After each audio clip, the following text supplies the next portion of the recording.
All right. So one of the loudest criticisms I've heard in recent years, especially from the conservative voices, is this so-called woke mind virus. And part of that criticism centers around, exposing children to gender nonconforming people, including drag performers, reading stories to kids. And I think the implication is that, exposing kids to this type of behavior, if you will, is dangerous, it's confusing, and it's predatory. And for a long time, I dismissed these claims as political fear mongering, and it's just a convenient way to justify discrimination or to rally voters behind, a polarizing figure. And I just did not see much evidence of this myself. Mind you, I wasn't exposed to it and I wasn't necessarily looking for it.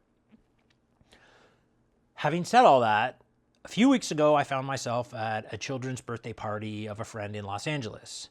And at that party, there was a man dressed as a woman with heavy makeup, and he was reading to the kids. And it did catch me a bit off guard. Noting a comment that Dr. Jordan Peterson made, that it's undeniable that men who dress up as women are doing so for some form of sexual gratification. And that made me a bit uneasy, even though I initially wasn't sure if I believed that. So the parents that were hosting this party, they're very liberal. And I felt maybe because of that, their guard was a bit down. But I didn't want to say anything, and I just kind of watched carefully. We'll call him this reader. So the reader's performance, it was very theatrical. It was funny. It was full of energy. And the kids were completely engaged. And after he was done reading, they took photos with him, my son and my partner and I included. And after, he took photos, he quietly went inside, he changed into regular clothes, thanked everybody, and then he left. He didn't talk about gender identity, he didn't talk about politics, he didn't preach, he didn't provoke. He simply told a great story. And that was it. There was no indoctrination, there was no confusion, it was simply joy. And I think what I'm trying to say is that the only person who had any discomfort there was me. My ignorant ass. The kids did not bat an eyelash. And I have to admit that I feel embarrassed by that. My initial discomfort was unjust. And I disagree now with what Jordan Peterson said.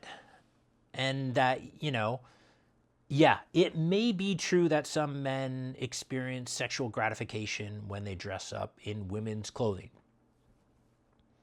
I don't think that point can be argued. However, I think that context matters. And I think that just because something can be sexual in one setting doesn't mean it's sexual in every setting. If that logic held, then every, Los Angeles mother wearing a low-cut top at the party with 3 miles of cleavage showing would also have been a threat to children. But that's not how we are trained to think. We understand that intent, context, and behavior matter.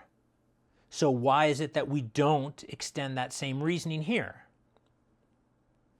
Question? Mark? Anybody? I think it's probably because we haven't been exposed to it enough. And we've been busy stigmatizing it because we don't understand it. At least that's how I feel. That's how I feel. So what about the educators? The ones that are supposedly confusing kids about their gender in the school system, which I'm hearing a lot about these days. And I used to think that claim was nonsense too, until a close friend of mine told me a story about 5 of his nieces who, while in junior high, were identifying as non-binary and said that they were attracted to girls. And I think that surprised me, especially because 3 out of 5, that's a heavy percentage. And it's definitely not something that I encountered when I was growing up, when I was in junior high.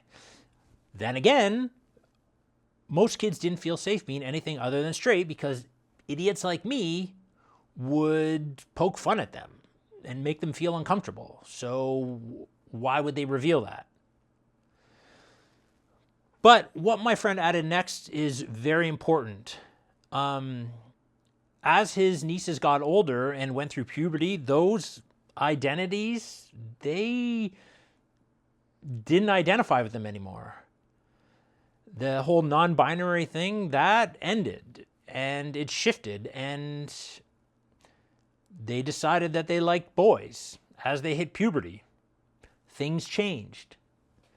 And so I would argue that that's not any evidence of corruption or indoctrination. It's evidence that adolescence is messy. It's fluid, it's exploratory, and it always has been. And the truth is, you can't force someone to be something they're not. Not through education, not through ideology, not through religion. Especially, I think, when it's tied to biology and nature. Okay? The church tried for decades to convert gay men into straight men, and it failed, right? Psychology, identity, biology, they're all going to find their own paths. So, my point here is that if you're genuinely worried about kids being turned into something unnatural, maybe the best response is to trust that nature has a way of sorting things out. Give kids room, okay? Give them time, and most of all, give them the benefit of the doubt.